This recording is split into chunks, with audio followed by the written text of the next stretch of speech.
خب دوستان، طبق وعده‌ای که داده بودیم خدمتتون رسیدیم. یک مصاحبه‌ای رو ترتیب دادیم با خانم ساینا مصطفی‌زاده، رتبه 98 تریوس اردیبهشت گذشته. یه تعداد سوال‌هایی رو هم مد نظر قرار دادیم که از ایشون بپرسیم. میدونیم که تجربیات اینجور دانش آموزان به درد خیلی از بچه‌ها میخوره. خیلی از بچه‌هایی که الان متقاضی شرکت توی آزمون تریوس هستن از تجربیات این دوستان میتونن استفاده بکنن. خودم رو معرفی بکنم. من میلاد مظفرنژاد، مدیر مجموعه یوز کلینیک تحت عنوان رهسپار، مؤسسه رهسپار، مؤسسه زان دانشجو به ترکیه مشغول به فعالیت هستیم و انشالله که بتونیم که اطلاعات خوبی رو با این مصاحبه در اختیار شما دوستان بذاریم. خب خود خانم ساینا هم الان هستش. من درخواست میدم ساینا اگه میشه ریز هند بکن، خیلی متشکرم.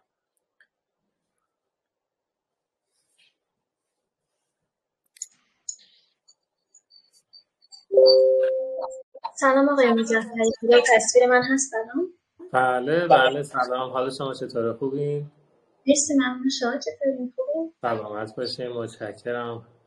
اوضاع چطوره ساینا؟ همه چی خوبه، همه چی اوضاع عالیه. تو ازمیر هم هوا خوبه، هم دانشگاه. خب خدا رو شکر. خیلی خب ساینا، من توی این مصاحبه دوست دارم بیشتر تو صحبت بکنیم.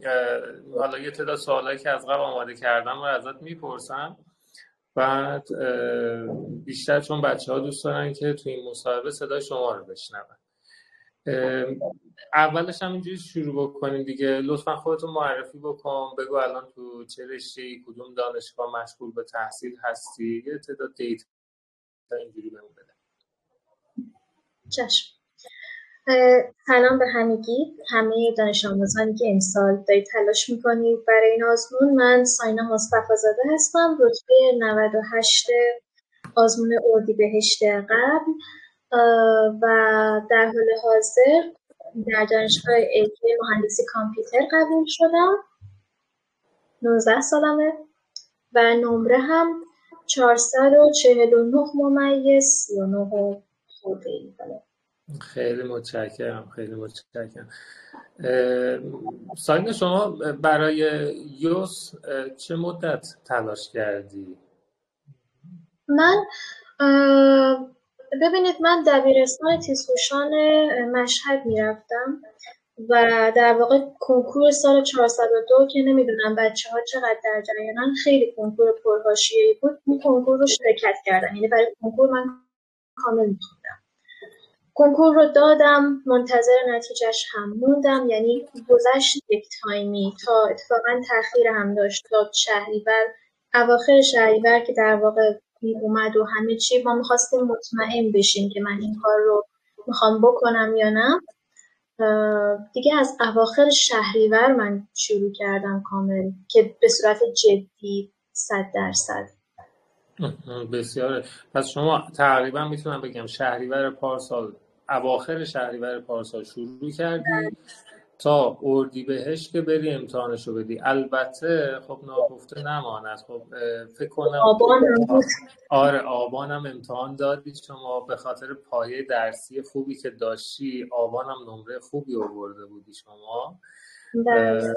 چند بود نمرت؟ من رتبه 141 بود، نمرم فکر کنم 445 خورده بود. من خب رشته دبیرستانم ریاضی بود، از این بابت خب من چون گفتم قبلش هم برای کنکور میخوندم، این کمک خیلی بزرگی شد به یوس من. بسیاره. ولی خب قبلا که مثلا میگم سال 11ام 12ام اصلا با کتابای یوس که درگیر نبودی؟ مثلا نه، کتاب آیکیو اینا رو؟ به هیچ وجه. بسیاره. فقط کتاب کنکور بود دیگه، یعنی اگر مبحثی بود از طریق کتاب کنکوری بود که باشون در ارتباط بودم. پس میتونیم نتیجه بگیریم که حالا اون پایه قبلی شما خیلی تأثیر گذاشته توی قبولیت بعد اینکه آره و اینکه خب یه مدت شاید شما 6-7 ماه رو برای کلا پروسه آزمون یوس وقت گذاشتی دیگه. بله اینکه مختص به یوس باشه بله همون 6-7 ماه که عرض کردیم بود. خب بعد ساینا یه توضیح در مورد چیز بده. حالا چون رتبه 98 الان خیلی انتظار داشتم بگی که مثلا پزشکی فلان دارم میخونم، در پزشکی فلان دانشگاه میخونم. شما رشته‌های مد نظرت رو برای ما یه توضیح بده. بگو رشته‌های مد نظر چی بود و چه قبولیایی به دست آوردی. اینا رو میاد بهمون توضیح بده دیگه. متشکرم. اتفاقا آره هر کی که میشنوه من رتبم اینه 100% میگه که الان شما داری پزشکی میخونی. آره بعد خب من گفتم رشته دبیرستان من از اول ریاضی بود و به شخص کمترین علاقه به رشته‌های تجربی به اون صورت ندارم، خیلی کم.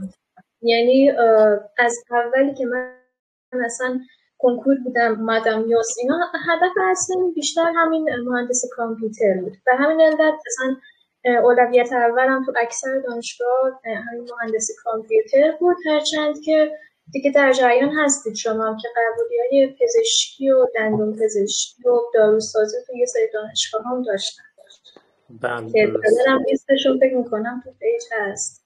بله یا توی وبسایتمون گذاشتیم قبولیای شما رو.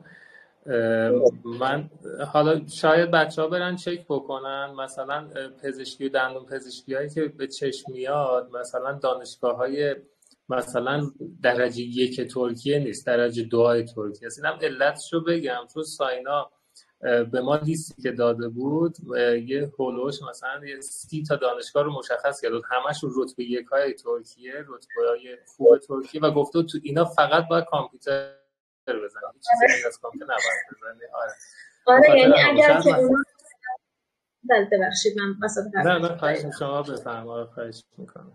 آره مثلا اگه اونها رو ما پزشکی انتخاب میکردیم حتما خیلیش پزشکی میومد، پزشکی دندون پزشکی اینا حتما میومد بدون شک.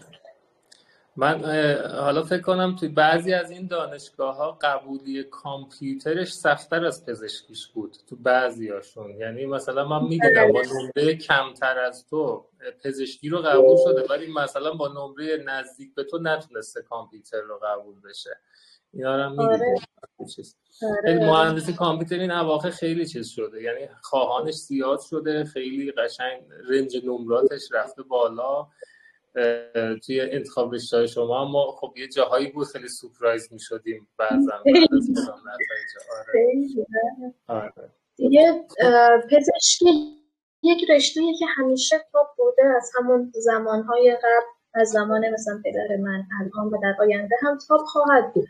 ولی خب رشته مثل مهندسی کامپیوتر الان شما حساب کنید توی این دهه‌های اخیر ما توی یک تحول تکنولوژی به شدت عظیم هستیم، به خصوص که کشورهای پیشرفته دیگه و به همین علت این میزان در واقع رشدی که داره باعث میشه که خیلی ها هم به این سمت کشیده باشن که من خودم هم یکیشون هستم. دقیقاً همینطوره.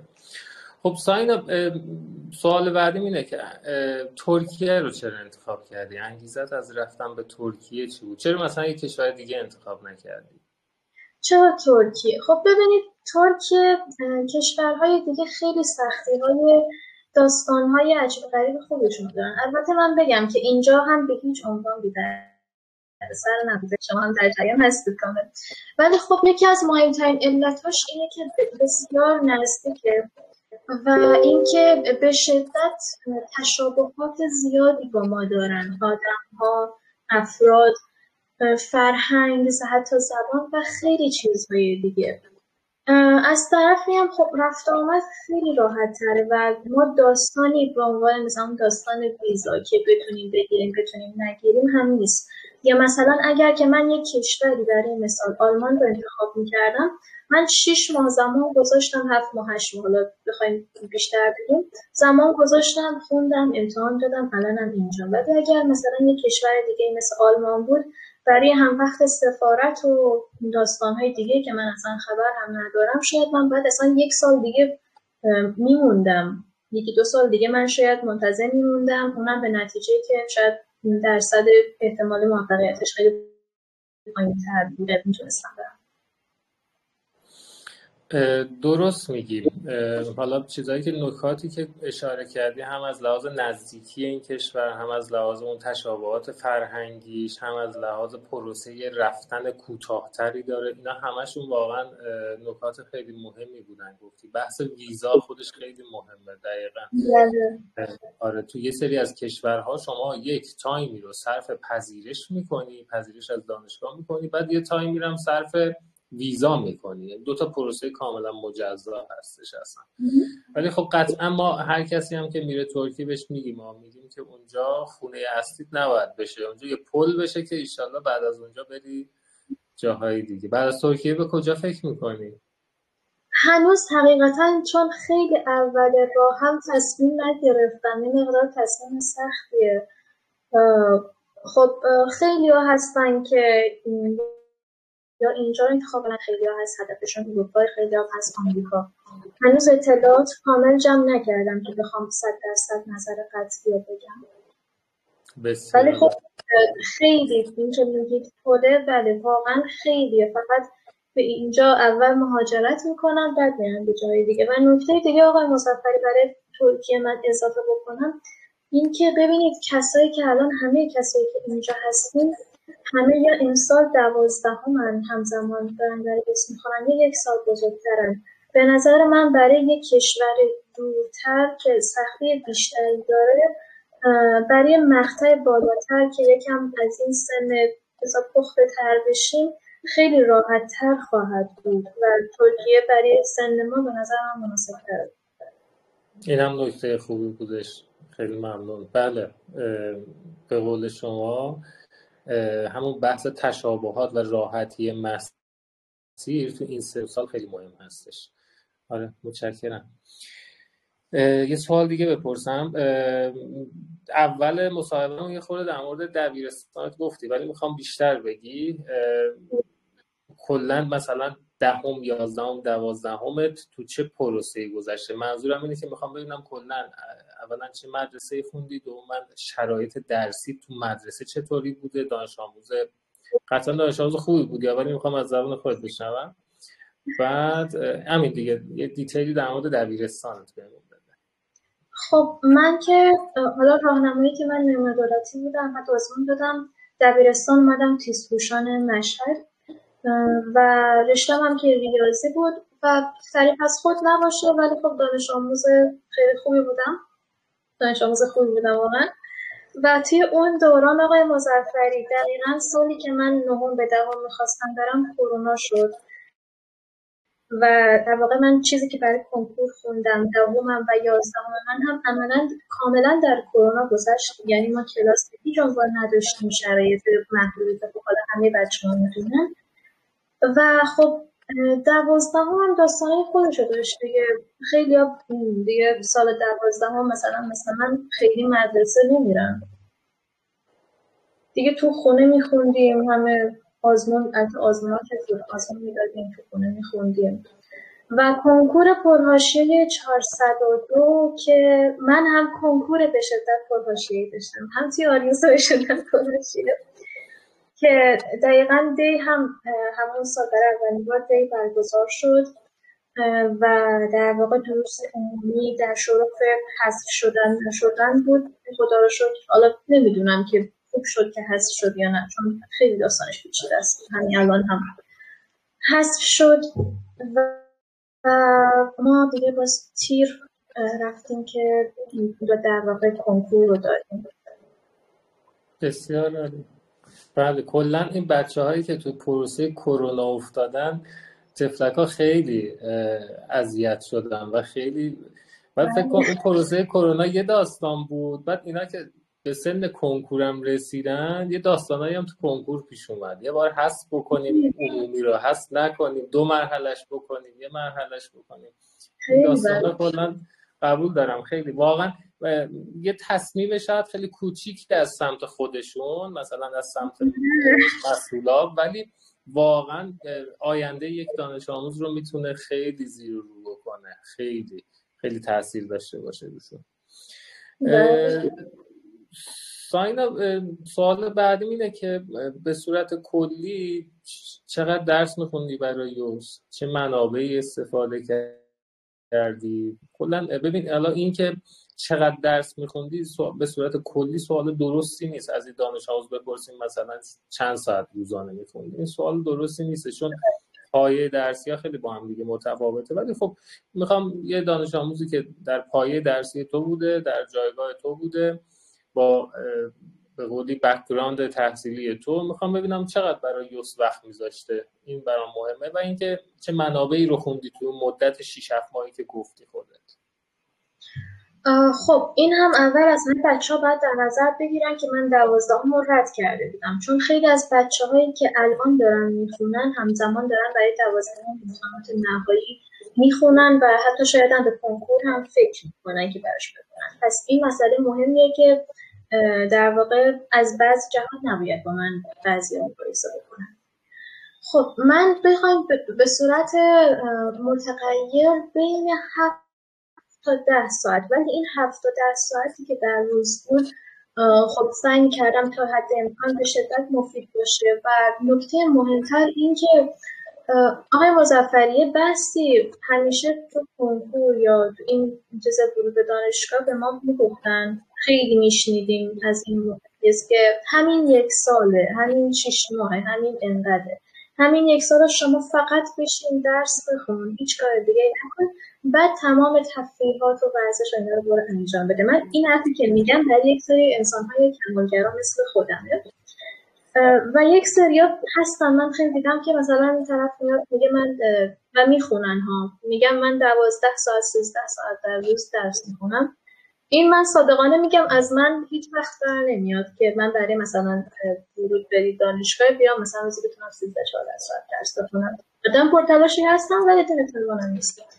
چیزی که مهمه این آزمون فقط به درس خوندن شما نیاز نداره، به سلامتی و اون زندگی کردن ناخودآگاه شما نیاز داره.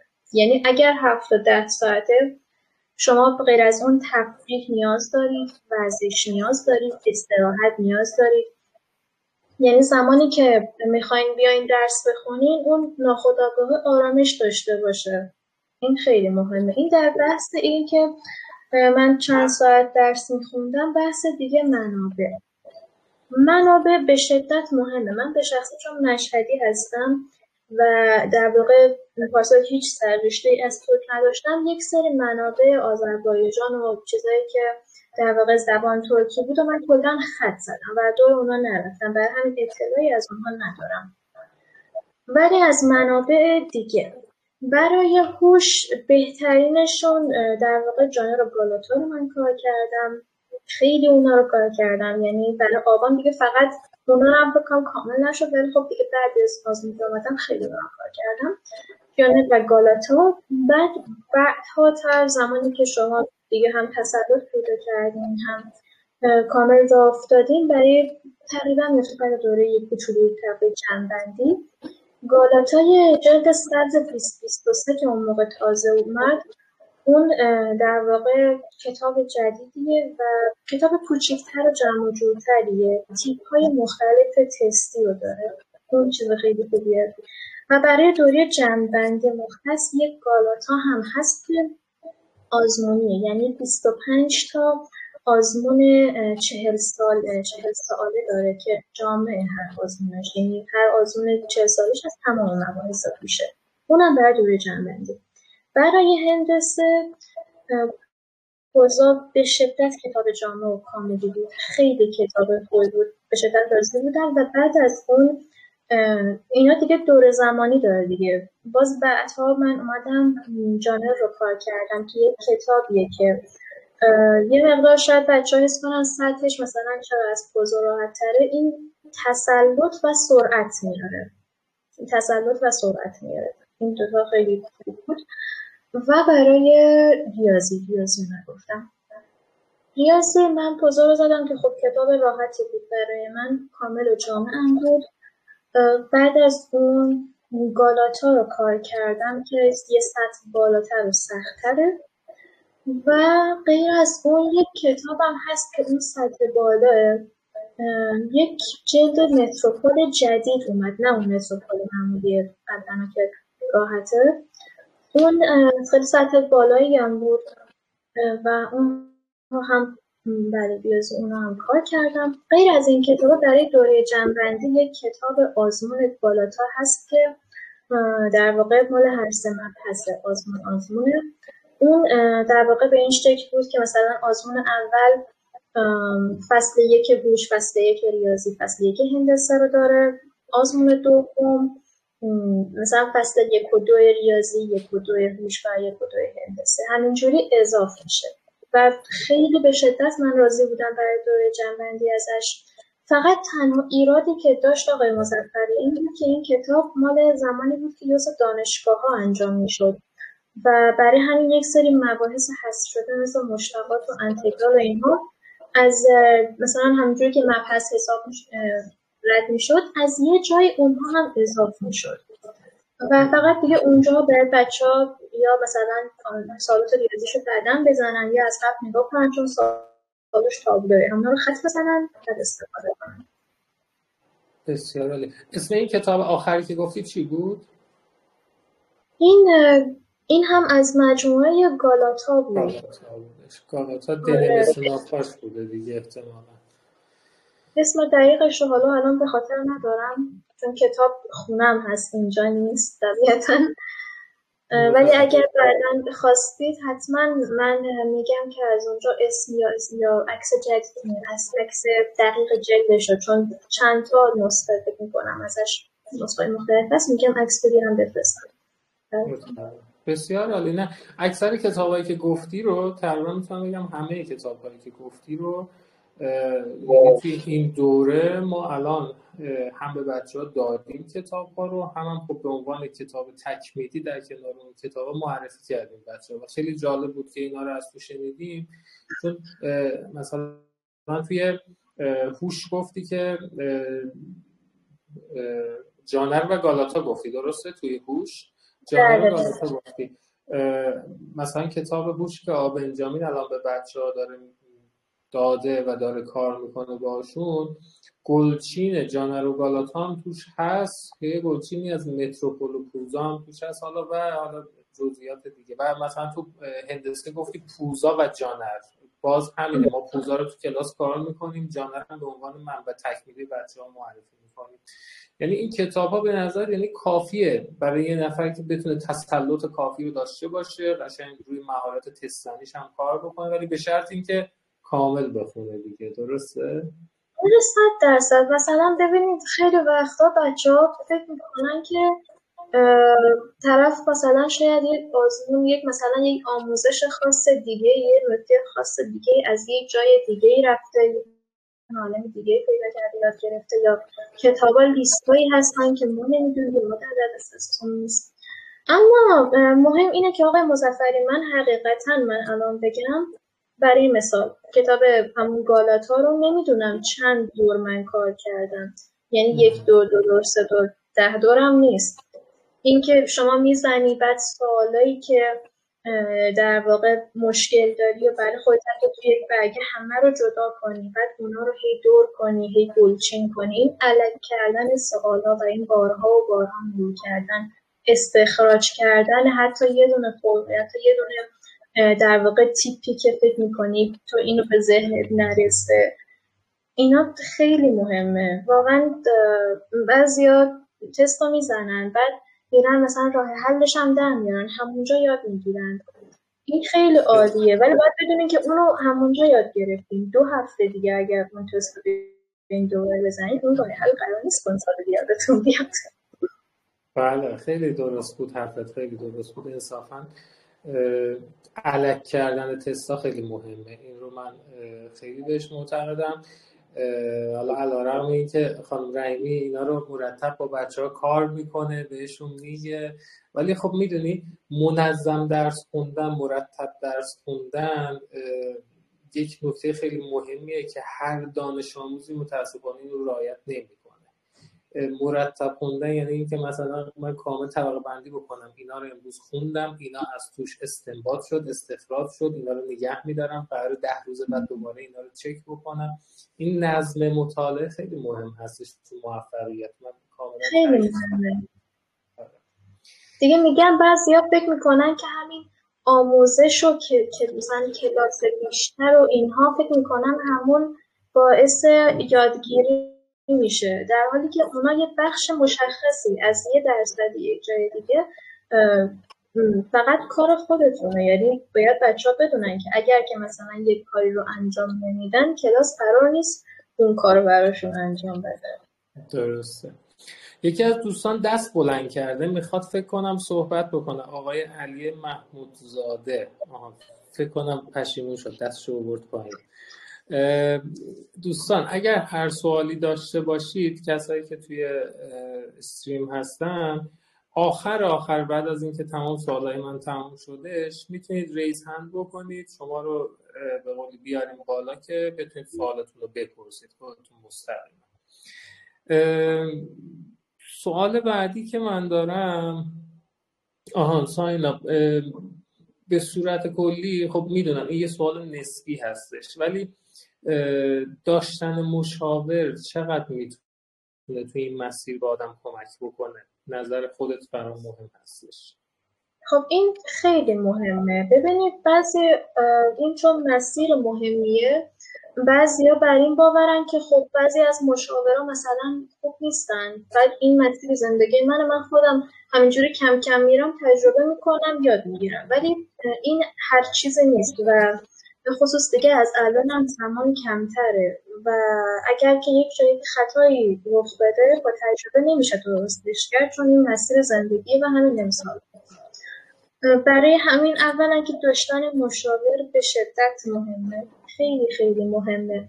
و مشاور چی درش مهمه؟ این که شما بدونید که اولا اون مشاور چقدر اطلاعات داره، چقدر بروزه، چقدر ارتباطات داره و اینکه چقدر اون مثلا فرض کنید یک مشاور، من چقدر برای اون مشاور اولویت دارم، ارزش دارم. آیا مثلا من اگر هر زمان کمک بخوام برای من پاسخگو هستن یا نه؟ درباره چند موضوع اطلاعات کافی دارن؟ تا من اینجا بگم یک تشکر بکنیم از شما که ما از پارسال تا حتی همین الان هم بابا کاملا هستن دیگه، هم من هم بابا، هر زمان حتی همین الان هر چی شده یا زنگ میزنیم یا پیام میگیریم، میخوایم کمک میگیریم و همیشه هم پیگیر هستیم که این درست شد، چه کاری میتونیم انجام بدیم. این حرفا خیلی واقعا ممنون، چون که تو تمام مبحثا، یعنی حالا این به مؤسسم، حالا من مؤسسم هست البته، باز مؤسسه باز یه مقدار در واقع بخشش جداه، در واقع جوابایی که در رابطه با مؤسسه داده بشه یک سری جوابای دیگریه، ولی خب دیگه الان خیلی واردش نشیم. یک تشکر من بزرگ از شخص شما بکنم که اینقدر زمان گذاشتید. ما کل تابستون درگیر انتخاب رشته بودیم با شما، شبانه روزی، صبح و شب و همه چی، از همه نظر، یعنی کتاب، همین نحوه مطالعه، همه چی. سلامت باشید. انجام وظیفه کردیم. میدونی وقتی زحمات دانش آموزا رو ما میبینیم، مطمئن باشید اون آخرش که حالا کار به ما وابسته میشه، انتخاب رشته و اینجور چیزا، سعی میکنیم ما هم یه جوری برخورد بکنیم که جبران زحمات اون دانش آموز باشه.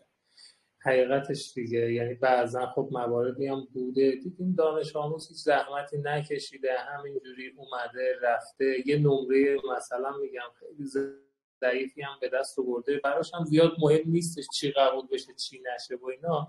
به همون میزان اون انرژی منم کم میشه تو اون پروسه که اصلا خب من نمیدونم برای این دانش آموز باید چیکار کنم. وقتی خود دانش آموز نمیدونه چی میخواد، هدفش چیه و کجاست و اینا، به همون میزان انرژی من کم میشه. ولی خب متقابلش هم هست، وقتی یه دانش آموز میدونه چی میخواد، میدونه هدفش چی هستش، تلاش هم کرده برای اون، به همون میزان انرژی منم میره بالاتر که منم بتونم برای اون هر کاری از دستم برمیاد رو انجام بدم. این یه چیز کاملا متقابل هستش. اون دوستمون فکر کنم دوباره ریز هند کرد. آقای علی محمود زاده، من به شما اجازه بدم صحبت بکنید؟ خیلی خوب. آقای محمود زاده، میکروفونتو میتونی روشن بکنی و صحبت بکنی. سلام، وقتتون بخیر. سلامت باشید. من یه سوالی داشتم در مورد دانش آموزای فنی. دانش آموزای فنی؟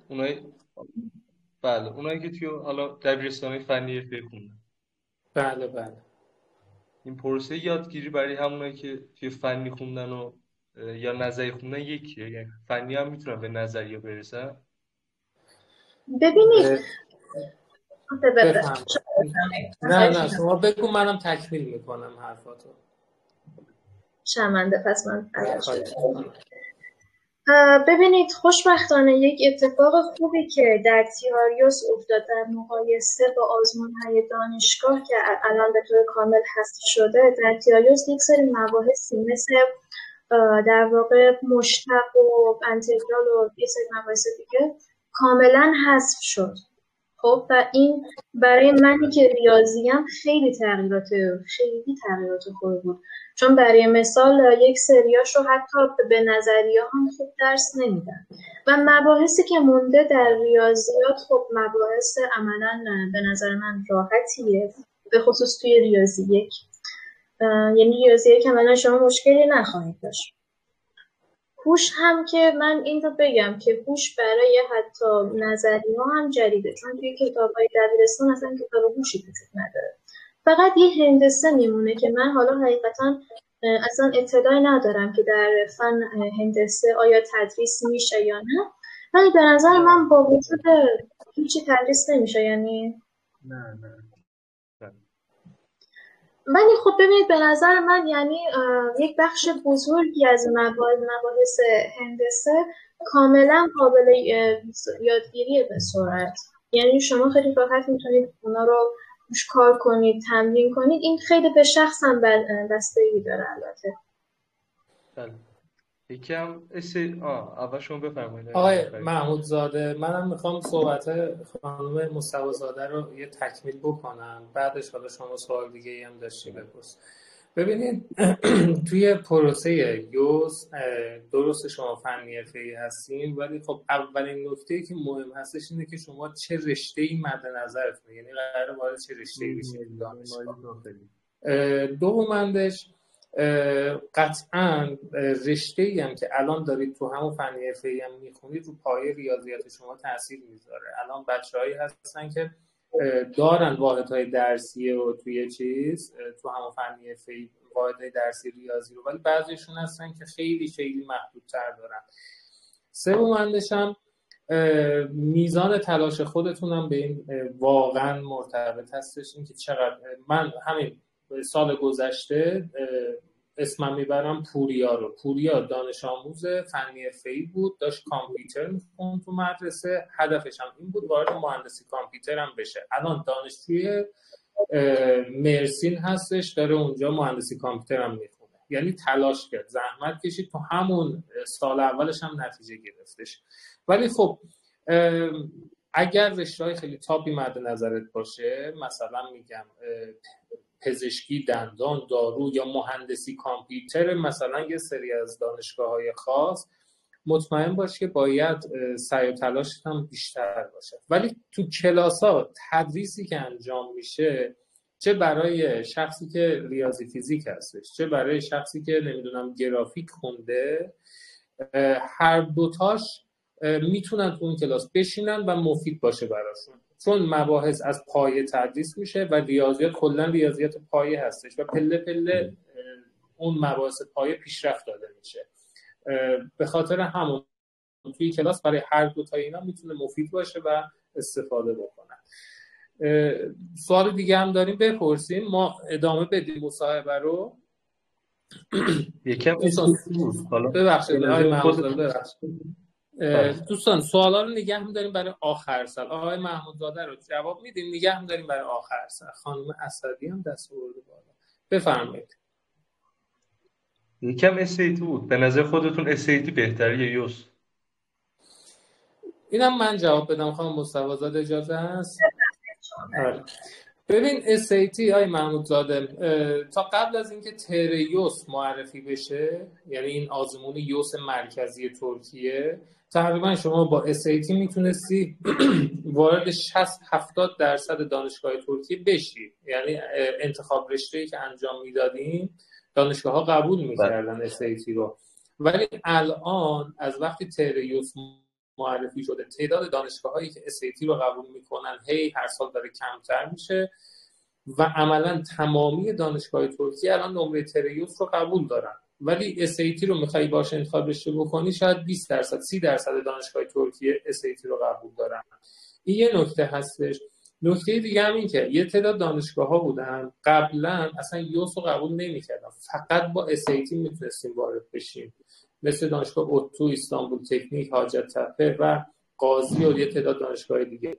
خب این دانشگاه الان همشون تریوس رو قبول دارن و با تریوس میشه وارد این دانشگاه شد و عملا SAT خوندن رو فقط زمانی من به یک نفر پیشنهاد میدم که زبان انگلیسی بسیار قوی داره، ریاضیات بسیار ضعیفی داره. یعنی این دوتا باید موازی باشه. زبان انگلیسیش باید خیلی قوی باشه. اگر هر دوتاش ضعیف باشه، هم ریاضیات ضعیف باشه هم زبان ضعیف باشه، باز مصلحته که تریوس بخونه، چون زبان انگلیسی رو به راحتی نمیشه تو 6 ماه 1 سال به سطح بسیار قوی رسوندش. حداقل 4-5 سال زمان میخواد که آدم توش خیلی پیشرفت بکنه. مرسی، ممنون، سپاسگزارم. سلامت باشین. خواهش میکنم. خب خواهش میکنم. ساینا ما بریم ادامه سوالاتمون. ببین مشاور رو شما به من جواب دادی، خیلی هم لطف داشتی به ما. ما 2 تا مشاور داریم. یه مشاور مهاجرتی داریم به قولی که حالا مثلا من اون نقش رو داشتم برای شما که سعی کردم تو این پروسه در مورد دانشگاه‌ها، رشته‌ها، انتخاب رشته‌ها و اینجور چیزا به اطلاعات میدادم. یه مشاورم داریم، مشاور تحصیلی و درسی. من حالا تا اونجایی که میدونم فکر کنم شما با مشاور درس نخوندی، مشاور درسی تحصیلی نداشت. من فکر کنم و شاید هم داشتی، من خبر ندارم. نظرتو در مورد اونم میخوام بدونم. اون هم به شدت مهمه. من نقش این مشاور رو پدرم برام بود، چه در دوران کنکور چه در دوران الان، و به شدت یعنی من اگر که این قضیه مشاوره بود من قطعا به این نمره و به اینجا که بودم نمیرسیدم 100%. یعنی من اگر کتابی میخوندم با هماهنگی ایشون بود، هر کاری که من میکردم با هماهنگی ایشون بود، حتی نحوه درس خوندنم، نحوه آزمون دادنم، نحوه تست زدنم همه 100% هماهنگ شده بود. یعنی چیزی نبود که هیچ چیزی رو من تنهایی تصمیم نگرفتم. همیشه ایشون در جریان همه چی، در تصمیم گیری همه چی بودن و خیلی مهمه.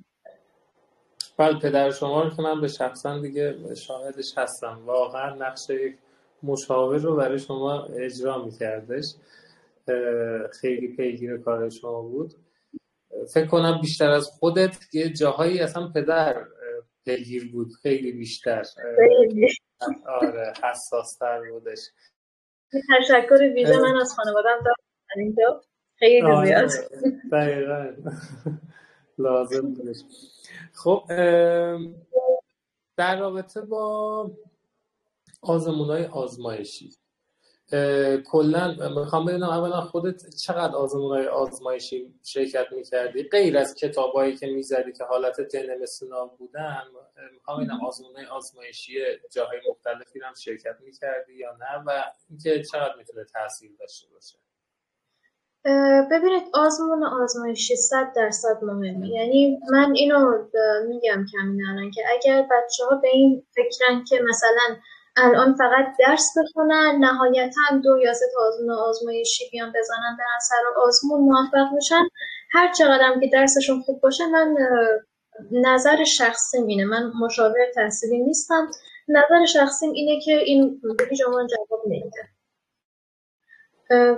آزمایشی 100% مهمه. من یه چیزی رو اینجا اضافه کنم علاوه داخل کتابا. ببینید کتاب مثلا کتاب حوزه هندسه، خب یه قسمتی که درسنامه است، بعد یک سری تمرینات در واقع تشریحیه.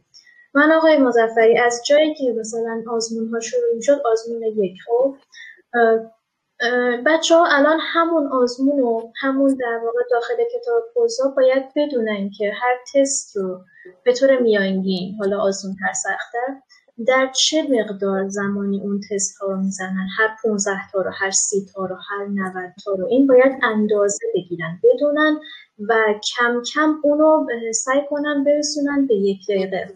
من اینو از قبل داشتم که هر سوالی رو به طور میانگین در 1 دقیقه باید زده بشه، به طور میانگین دارم، یعنی مثلا سوالی که خب ساده باشه آدم با یه دید اولم یه سوال راحت رو میزنه و عملا انگار شما هر روز داری روی این آزمون زنید و اون کار تمرین میکنید توی کار کردنت. البته بگم این باید زمانی باشه که مثلا طرف فرمولا رو بدونه، بشناسه، اون تمرین تشریحی رو حل کرده باشه. اگر جایی مثلا حتی شده یه مبحث سخت‌تر یه قسمت از تست رو اصلا آموزشی کار کنه، ولی از یه جایی بعد برای حالت آزمونی در واقع کار بکنه. این از قضیه کتاب‌ها. برای آزمونات توی در واقع دوره که از اواخر اسفند که من خیلی اون قضیه آزمون به شدت تکرار میشد، یعنی چه آزمون آنلاین چه نمونه آزمونایی که دیگه از اسفند بعد چون همه جا پر میشه، همه جا برای شما پیدا میکنید از کتاب‌های مختلف، دانشگاه‌های قدیمی و اینها، از اسفند تا در واقع آخر اردیبهشت پر بود این قضیه علاوه بر جنبندی کتاب‌ها. قبل از اون هم بله بود، هم مدت یک بار چه آزمونایی که مؤسسه میذاشت چه جاهای دیگه هم مدت یک بار این قضیه بود. بسیار عالی. خب دقیقا حالا حرف دل ما رو هم گفتی در رابطه با آزمون ها. من همیشه بچه ها میگم که شما تجربه حل آزمونیتون و شرکت در آزمونیتون باید بره بالا. یعنی تا زمانی که من تو محیط آزمونی قرار نگیرم از لحاظ مدیریت زمان نمیدونم چقدر مشکل دارم. به قول شما اون خیلی توی مدیریت زمان میتونه کمک بکنه. خیلی خب من یه چیز دیگه هم قبلش میتونم اضافه کنم. بله. یکی مورد من مهمترین، ببینید آزمایشی خیلی کمکه بود، ولی مهمترین آزمایشی که حالا گذشتم از اون موقع من شرکت کردم آزمون آبان بود که من همراه مؤسساتون اومدم به وان و اونجا آزمون دادیم. چون میدونید در هر صورت وقتی که شما آزمایشی رو میزنید، کمی درست کنم، بدن شما، ذهن شما میدونه که این آزمایشیه و شما اینجا هستید، ولی برای منی که مشهدیم همون تغییر آب و هوا، همون تغییر در واقع زبان، تغییر محیط و حتی توی اون ساختمون اونجا نشستن خودش ناخودآگاه وضع ذهن رو شاید یکم آشفته حال کنه و آزمایشی یکی از مهمترین قسمتاش این بود که من به بچه‌هام بگم، به خصوص برای اونایی که اهل غرب کشور نیستن، در واقع اهل تبریز و اون سمتا نیستن، این که من به خاطر همین تغییر آب و هوا هم سر آزمون آبان هم سر آزمون اردیبهشت من مریض شدم از نظر جسمانی. یعنی من سر هر دو آزمون، حتی تو آزمون اردیبهشت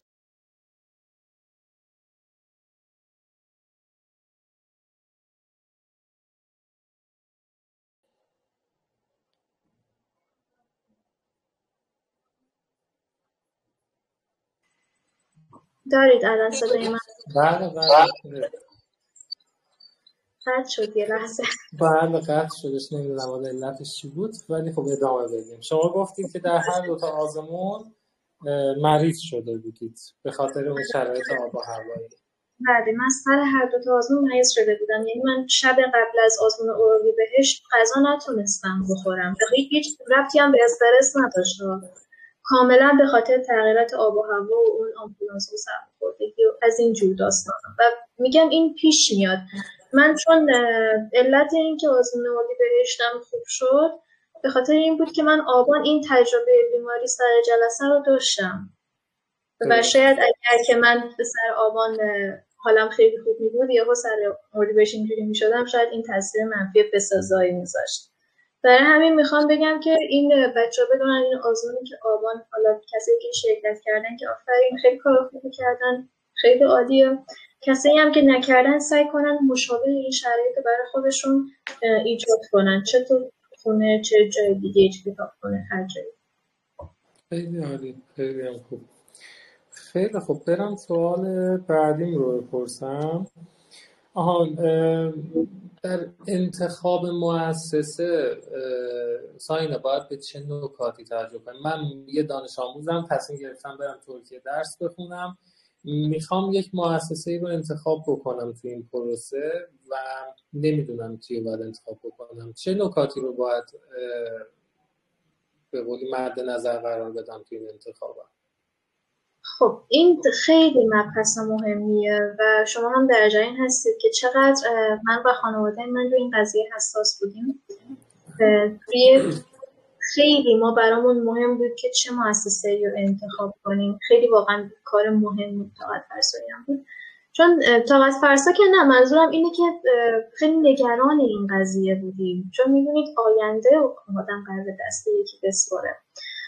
و اول اینکه هم اینکه گفتم برای مشاور هم باید اطلاعات دقیق داشته باشه، هم شما باید اولویت باشین. این خیلی مهمه، چون که ببینید ما مؤسسات زیادی داریم و خیلی هم هستن که یا مثلا از روی فضای مجازی نمیدونم، شاید بعضیا خیلی خوب آدم متوجه نشه که اون پشت قضیه چه خبره، ولی پاسخگویی که با شما دارن این باید یک مؤسسه باشه که شما بتونید به اونها اعتماد کنید، بتونید آینده‌ای که برای خودتون می‌خواید بسازین رو در واقع در راهش رو به اونها بسپارین. یک سری وظایف رو باید بدونین که اونها چه خدماتی هم میخوان بدن و چقدر اون خدمات رو با چه کیفیتی میخوان به شما بدن. اینکه کلاس ها به چه صورت، اساتید کیا هستن، به چه شکلن، پرسنل چجوریان، و اینکه میزان پاسخگویی خیلی مهمه. اینکه شما به یک مؤسسه به هر علتی، به هر مشکلی تماس میگیرید، برای هر خدمتی، هر مشکلی و پاسخگو باشن و درست هم پاسخگو باشن، این به شدت باعث اهمیته. و یکی دیگه مثلا همین تور آزمونا هستش که این همین کیفیت تور به شدت مهمه. این حالا ترانسفرش اونجا، ما مثلا روز قبل آزمون ما اونجا آزمون داشتیم دیگه، اگر خاطرتون باشه.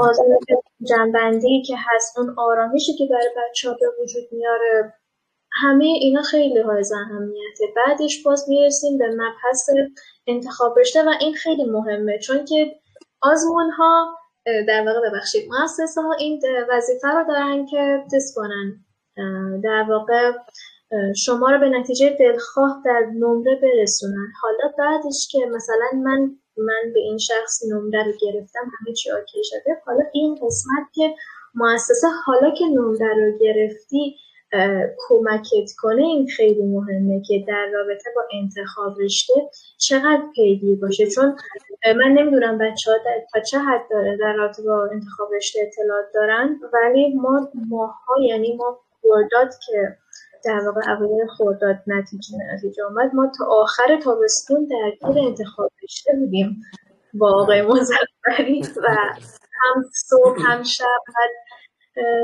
سایت ها خراب میشد، قطع میشد، شلوغ میشد و من فکر میکردم که مثلا چون سایت ایرانی است این قضیه شلوغی و خرابی و اینا اتفاق نمیفته، ولی خیلی اتفاق میافتاد که یعنی معطلیش هم خیلی بود. بعد خب چون تو هر مؤسسه‌ام تعداد بچه‌ها زیاده دیگه، اینم خب خیلی مهمه که رو تک تک اونها در واقع توجه داده بشه، نه اینکه مثلا یکم خب به هر حال کار خسته کننده و یکی دو روز هم نیست، از یه جایی به بعد مثلا شخص خسته بشه کنار بزنه، ما به هیچ عنوان این مشکل واقعا نداشتیم. یعنی تو تک تک چیزا من بازم یه تشکری میشه میکنم از مؤسسه.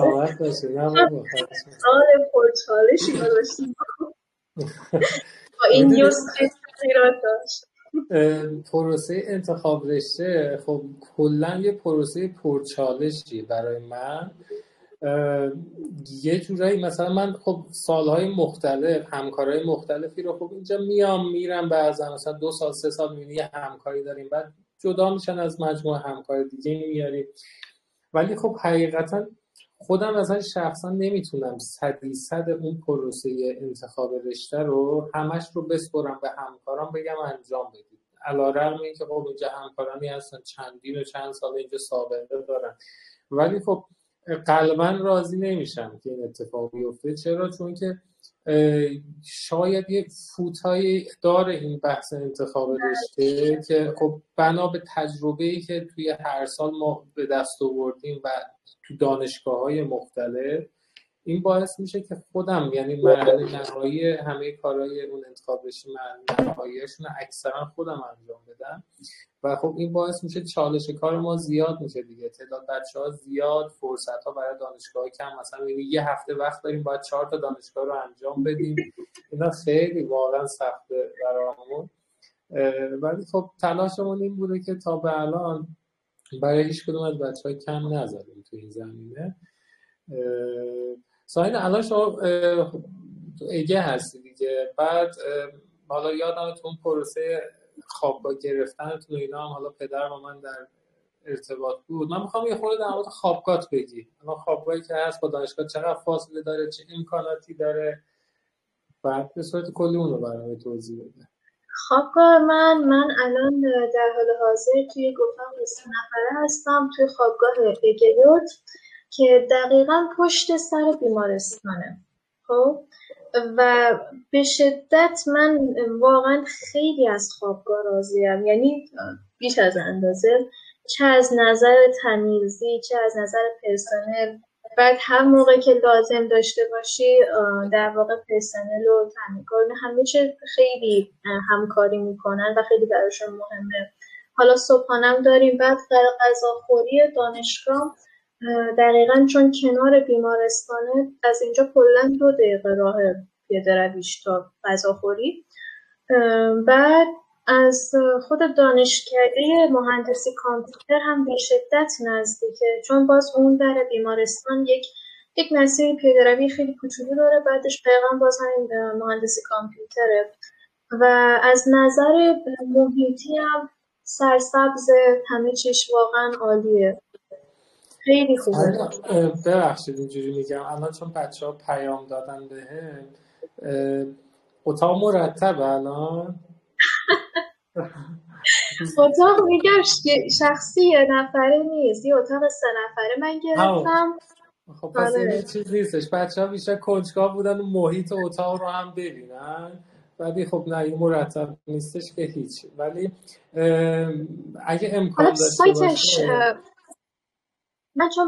من حالا حقیقتا چون به هر حال وسایل من نیست، من اگر خودم شخصی بود حتما در خدمت بودم، ولی تو همون سایت همین اگیوت رو که بچه‌ها بنویسن تو سایتش تمام اتاق‌ها، مثلا چه میدونم 3 نفره بزرگ کوچیک 1 نفره 2 نفره، از تمامی انواع شکل اتاق‌ها با همه توضیحات و امکانات داخل سایتش وجود داره. بعد خب من حالا یه مقدار دیگه از امکانات بگم. این در واقع سالن ورزشی داره، سالن بسکتبال داره، صبحانه با خودشونه، بعد خدمات داره، تمرین‌کار داره. اینجا اتاق هفته 2 بار دارن خودشون میان در ما تمیز میکنن.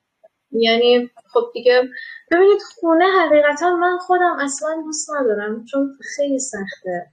یعنی از نظر صاحب خونه من دارم میبینم که بچه‌ها یک سری خونه دارن به مشکل میخورن، آب برق گاز هست، بعد خونه بد ساخت قدیمیه. اینجا خب نو ساخته همه چی که این خوابگاهی که من هستم. خیلی عالی. هزینه‌ای که بابت خوابگاه میدید چقدر هستش؟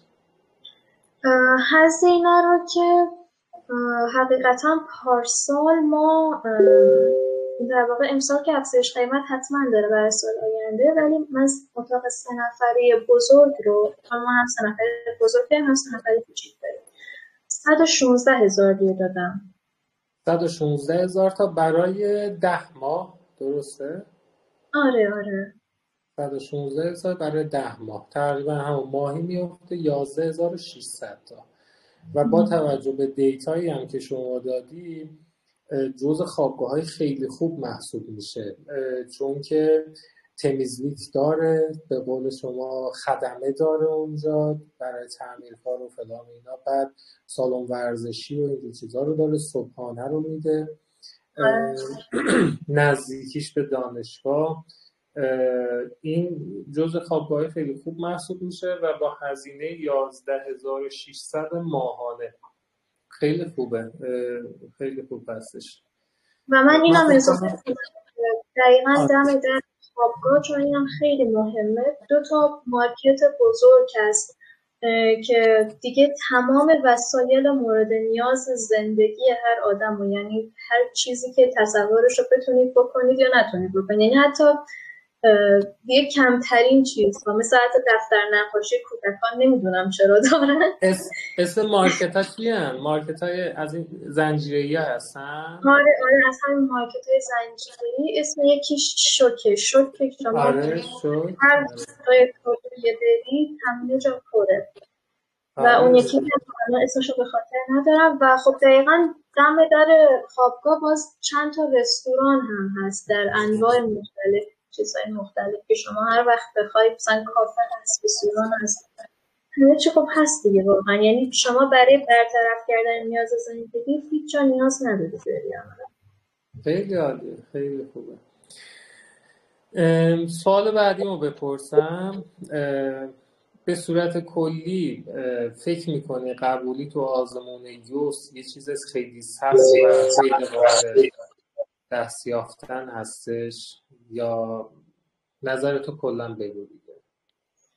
ببینید اون که طبیعتاً جواب نه هستش، قطعاً غیر ممکن نیست. و بگم که الان خیلی هم ساده‌تر شده، چون ببینید قبلا که اصلا این آزمون دانشگاه‌ها بود، آزمون دانشگاه‌ها مباحث بسیار زیاد داشت و یکی از بدیش این بود که باید خب شخص میرفت 1 ماه تو ترکیه میموند و هر مثلا 1 روز 2 روز اونجا امتحان میداد و مباحث رو نمیدونم گفتم که مباحث اضافه هم داشت، مباحث اضافه هم داشت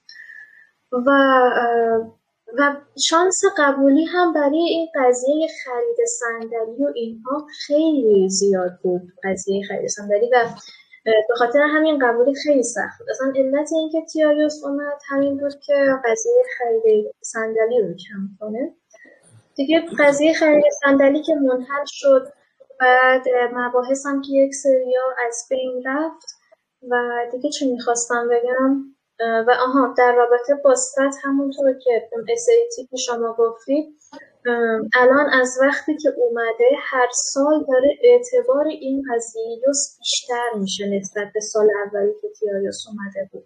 یعنی من خودم هم چون اوایل یه مقدار همین خیلی شک داشتم، من حتی یه مدت تجربه خوندن SAT هم دارم، این مدت خیلی کوتاهی همزمان اینجوری بودم که چون میگم اول یه سری دانشگاه تیاریوس نمیپذیرفتن و من اینجوری بودم که نمیخوام مثلا یه دانشگاه رو کنار بذارم، برای همین اومدم SAT هم شروع کردم، 2 ماه همزمان با تیاریوس میخوندم تا جایی که دیدیم همونطور که گفتیم دیگه نرسید به این حد حسابی که من فکر میکردم میتونم برسونم. پیشرفت خیلی خوبی داشتم ولی نمیشد و واقعا دیگه دلیلی هم نداشت که بخوام ریسک کنم، چون دانشگاه ها اعتبار تیاریوس درشون خیلی بالا رفت. و بله دیگه من یادمه که پدر یه تایمی رو با من صحبت کرد، گفت ساینا بعد از آزمون آبانت بود دیگه، شاید حوالی بهمن اینا بود، شاید یادم دی بهمن بود، گفت ساینا میخواد یه خوردم SAT بخونه، یه آزمون SAT هم بده. بعد من گفتم حالا طبق صحبتایی که کردیم من فکر کنم یه خورده روش تاثیر گذاشتم، گفتم که نه دیگه SAT رو بذاره کنار، دوباره همون یوس ادامه بده که ایشالا نمره بهتر نباشه، واقعا نباید شروع می‌کردم. آره. خیلی خوب. من سوال بعدی رو بپرسم ازت، چون دیگه حقیقتا قول یه ساعت رو ازت گرفته بودم، یه ساعتمون پر شده، ولی خب نه راحت، مشکلی نیست، من زمان دارم. خیلی خوب. سوال آخر من اینه که چه توصیه هایی به بچه هایی که دارن آزمون یوس رو شرکت میکنن یا دارن دوره میگذرنن یا تصمیم دارن که دوره رو بگذرونن داری؟ توصیه هات رو بگو. خب یه توصیه اولی که دارم اینه که بچه‌ها تایپ شخصیتی خودشون رو، اینکه چه مشکلی ممکنه به وجود بیاره رو بشناسن. برای مثال من انسان بی‌دقتیم. یعنی چی؟ یعنی اینکه خیلی چیزا رو یا فراموش میکنم یا در حین انجام محاسبات اشتباهات انجام میدم. این رو اول باید بچه‌ها بشناسن که آیا روحیه‌شون بیشترین ضعفشونه یا بی‌دقتیشون. بعد این قضیه که مثلا اوکی من بی‌دقتی میکنم، بعد خب حالا راه چیکار کنیم؟ من سعی کنم دیگه بی‌دقتی نکنم، یادم باشه دیگه بی‌دقتی نکنم. نه، این جواب نمیده. این باید یک راهی پیدا بکنیم که مقابله کنیم با این دقتیه. این که فقط بگیم دیگه تلاش کنیم بی‌دقتی نکنیم کافی نیست. من بی‌دقتی مثال میزنم چون خودم این قضیه رو داشتم، برای همین صحبت کردن دقیق‌تر و راحت‌تره.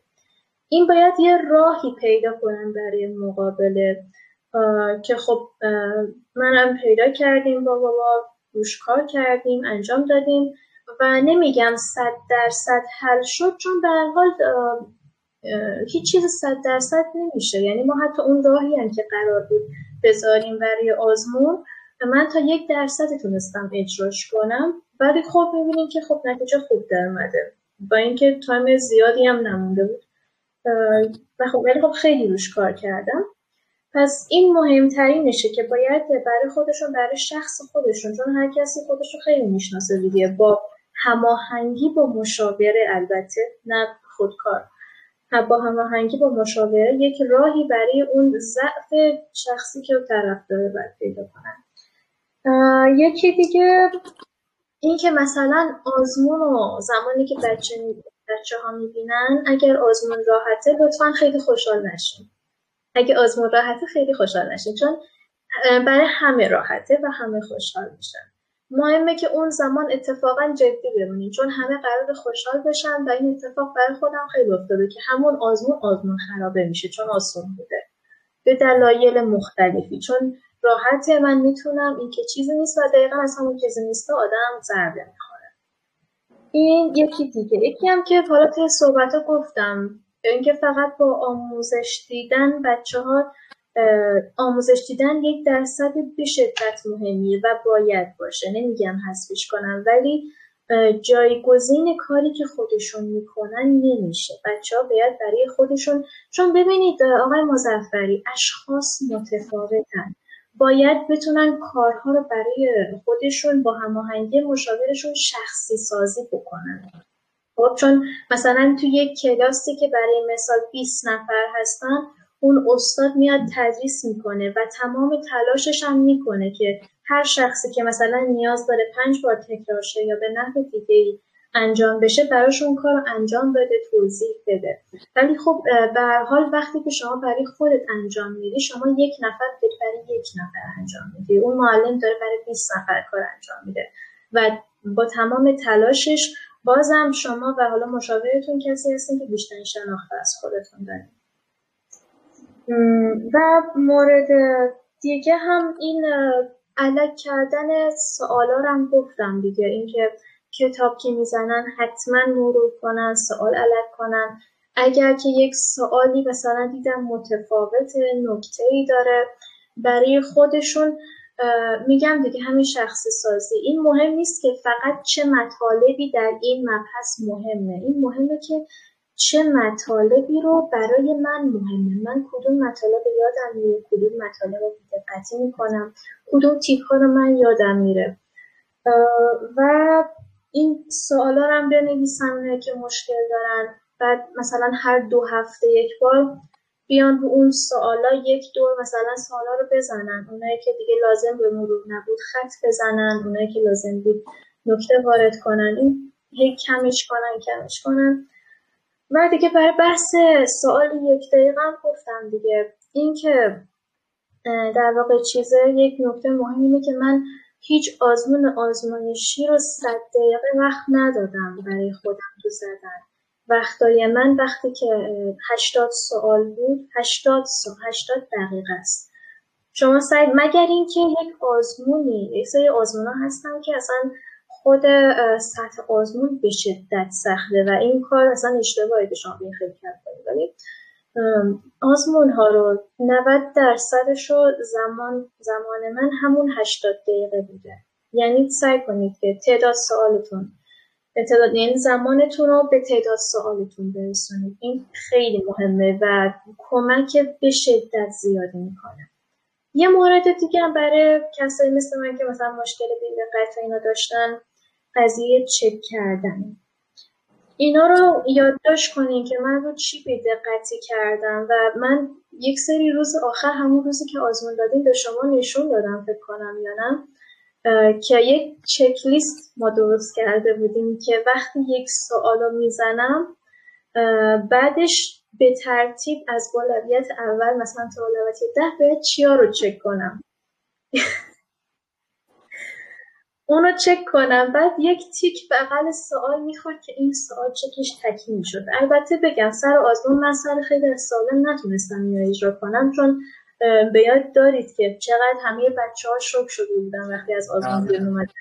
یعنی من آقای مظفری، من به سوال 6 من از هوش شروع کردم، به سوال 6 هوش که رسیدم نگاه کردم دیدم 10 دقیقه از زمانم گذشته و من یک دونه سوال وارد نکردم توی در واقع و اونجا برای من یه زنگ خورد که آها این قرار از اون آزمونا باشه. و همین شناختن نوع آزمون هم وقتی که شما آزمون رو شروع میکنین هم خیلی مهمه و اینکه نه بترسین نه خوشحال بشین، فقط اینکه رفتارتون رو یک حالت باشه، عملکردتون رو باید تغییر بدین ولی از نظر آرامش روحی این باید خط مستقیم بره جلو حالت روحیتون. خیلی ممنون، خیلی خوب جمع‌بندی کردی و نکات مهمی هم که طی مصاحبه مطرح شده بود و یه بار دیگه هم ریویو کردی. خیلی خوب بود، دستت درد نکنه. من سوالی ندارم، حالا اگر دوستانی که توی لایومون هستن سوالی دارن میتونن ریز هند بکنن و سوالشون رو بپرسن. به نظرم مصاحبه مفیدی بود. ما این رو با اجازت توی کانالمون هم شیر خواهیم کردش. حتما. آره سلامت باشید که بتونن بقیه بچه‌هایی که حالا نتونسته بودن جوین بشن هم استفاده بکنن. خانم اسدی ریز هند کرده، من این رو بهشون اجازه صحبت بدم. من هر بچه‌ها داشته باشن به زمان که دارم، تا هر زمان که بچه‌ها بخوان هر سوالی باشه هستم من در خدمتشون. دست شما درد نکنه. مرسی. خانم اسدی باید میکروفون خیلی متشکرم. اگه میشه یه خورده باید بلند صحبت بکنید. بله حتما. اول اینکه خب بهشون تبریک میگم، رتبه خیلی خوبی رو گرفتن و دانشگاه خیلی خوبی قبول شدن. دانشگاه میشه گفت یکی از کم ظرفیت ترین دانشگاه ترکیه است فکر میکنم اگه. درست. و اینکه من یه سوالی که داشتم، من خب رشته‌ام تجربی بود و الان دارم تیاریوس میدم. من تقریبا میشه گفت با ریاضیش هیچ مشکلی ندارم، چون ریاضیش تقریبا همون چیزاییه که ما توی سال 9 و 10 دبیرستان خوندیم. هوشش هم حالا مثلا شاید جدید باشه ولی واقعا مثلا یه ذره چند تا تکنیک کوچولو داره که رعایت بکنیم میشه زد سوالاش رو. و من بزرگترین و عمده‌ترین مشکلم توی خوندن هندسه است، چون با توجه به اینکه مثلا هندسه شاید بگم بار اولیه که شروع کردم به خوندنش، برام خیلی سخته و اصلا قلقش رو بلد نیستم. اینطوریه. مثلا خواستم بدونم شما مثلا توصیه‌ای ندارید و اینا. خب در رابطه با آقای مظفری اگر شما شما بفرمایید. نه شما بفرمایید. پس با اجازه ببینید این این رو باید در نظر داشته باشید که چه شما چه من چه کسی که از رشته فناوری میاد دقیقا همونطور که فرمودید ریاضی راحته، هوش هم خب برای همه یکسانه چون هیچ کدوممون نداشتیم، ولی خب بازم تو حدودی اکثر فصلاش اوکیه به جز 2 تا فصل. راجع به هندسه من همین الان بگم با اینکه رشته خودم ریاضی بوده، هندسه درس بسیار چالش برانگیزی بر من، چون که خیلی از فرمولا خیلی از چیزا به هیچ عنوان داخل کنکور اصلا نبود برای من که رشته ریاضی بوده، یعنی عملا خیلی چیزا جدید بود. اینو بگم که احساس نکنید که چون مثلا تو رشته ریاضی همه اینا قبلا آموزش داده شده، نه واقعا خیلیاش نبود. و در رابطه با راهکار ببینید شما یه لطفی که بکنید، خب اول اینکه خب طبیعتا الان خودتون فکر میکنم بدونید که کدوم مبحثا رو بیشتر مشکل دارید. خب و هندسه یک ویژگی خاصی که داشت این بود که مثلا فرض کنید بحث فصل 14 نشأت میگرفت از مثلا فصل 2-4. من حالا اصلا صورت فصل رو به خاطر ندارم، دارم مثال میزنم. و ببینید که مثلا اون مبحث از چه فصل‌هایی نشأت میگیره که فصل راحت تری هستن، روی اونا کار کنین و روی ترکیب اینا کار کنین. فرمول هایی رو که دارین، اونایی که براتون بیشتر یادتون میره شخصی سازی کنین، برای خودتون بنویسین، شکل بکشین. مثلا برای یک فرمول اگر که حفظ نمیشین، نمیدونم مثلا 10 تا مخلوط بکشین، هی اندازه بدین، هی چیز بذارین تا اون دستتون بیاد. این برای هر شخص واقعا متفاوته و تا آخرین فصل هندسه خیلی در واقع روندهای متفاوتی رو طی میکنه و من الان دقیقا نمیدونم کدوم بخشش رو داریم میگیم، ولی خب اینا فقط به تمرینه، فقط به تمرین و دیدن مثالهای مختلف و تکرار اونهایه. حتی اگر یک کتاب مثلا در فرض میگم کتاب جانر که راحت تره مثلا زدین، بعد از یک مدت اگر مثلا تست سختی نداریم یا تست جدیدی نداریم، اصلا بیاین دوباره برای مرور همین اون فصل اصلا بیاین دوباره بزنیم با اینکه قبلا بلد بودیم، قبلا کار کردیم، برای اینکه یک دور تازه بشه. چون اگر که شما ذهنتون نیاز داره و تست جدید ندارین، خب همون رو تکرار کنید. و اتفاقا میبینین که خیلی وقتا برعکس انتظاری که داریم واقعا مشکل جدید تو اون تستا گاهی اوقات پیدا میشه. اینجوری نیست که من بگم اون قبلا تستا رو کار کردم و فشکا کردم تموم شده، اصلا تستا رو هم الگ کردم دیگه همه به 0 رسیده، دیگه الان مشکل ندارم. نه، الان 2 ماه گذشته، 3 ماه گذشته، وقتی اون تستا رو دوباره بزنیم میبینی بازم مشکل نرمد. دیگه این همش هندسه به تمرین تکراره. یک سری خدا رو شکر یک سری فرمول مشخصه و فقط بعضی وقتا زاویه دیده ها، این هم هست. البته گاهی وقتا مثلا لازمه شما شکل رو مثلا کتاب رو حتی برعکس کنین تا بتونین راه پیدا کنین. این زاویه دید هم خیلی مهمه. منم میخوام یه تعداد توضیحات تکمیلی بدم.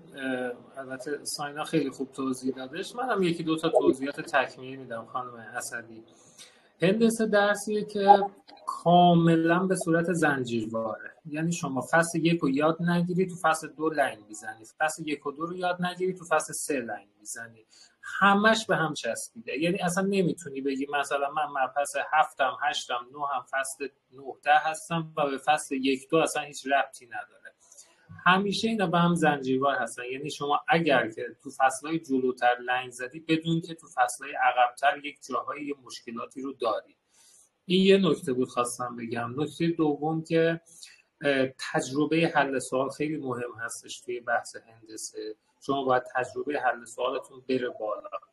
نکته سوم، نوع تستنی که انجام میدید. خیلی وقتا ما تستا رو نگاه میکنیم، برمیگردیم میگیم که بدون که دست به قلم بشیم، آره این 2 تا خط موازی ان، این مورب اومده قطع کرده، این 2 تا زاویه هم که مکملن، آهان از اینجا میرم حل میشه. اینطوری فکر میکنیم سوال رو بلدیم.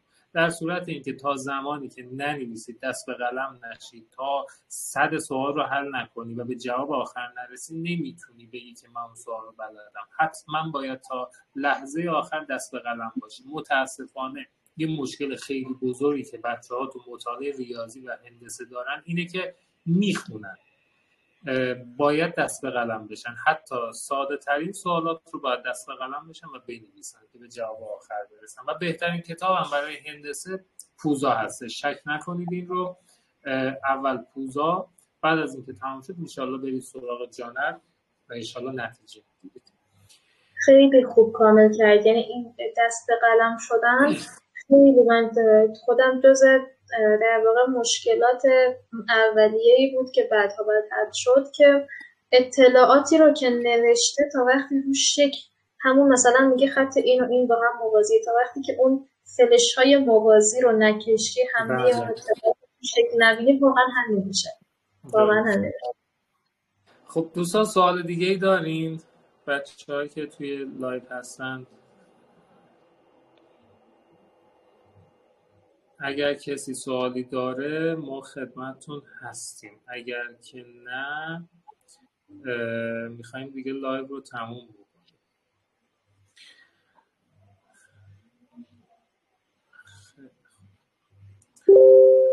کسی ریز هند نمی کنه ساینم. ما هم دیگه بیش از این وقتتون نگیریم. خیلی متشکرم که دعوت ما رو قبول کردی، جوین شدی به استریممون و با اجازت اینو حالا گفتم دوباره میگم که با اجازت تو کانالمون هم شیر خواهیم کردش.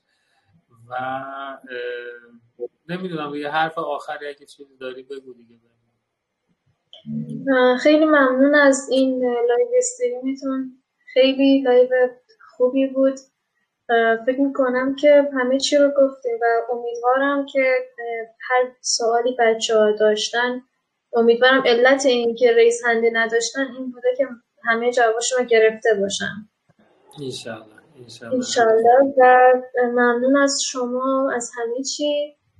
امیدوارم که سال دیگه آبان که رد شد، امیدوارم اردیبهشت بعد اول احتمالاً همه به بحت یک ذره فرو میرن، ولی یک مقدار طبیعیه این در طبیعتا. انشالله تو خرداد که نتیجهش بیاد شیرین باشه برای همه. انشالله.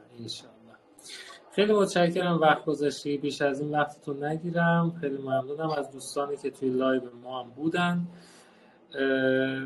بخوایم دیگه خداحافظی بکنیم دیگه. شب شما بخیر باشه ساینا جان. سلام مخصوصا به پدر مادر برسون حتما. متشکرم، مرسی. شب شما بخیر باشه. خدا نگهدار. خدا نگهدار. خدا.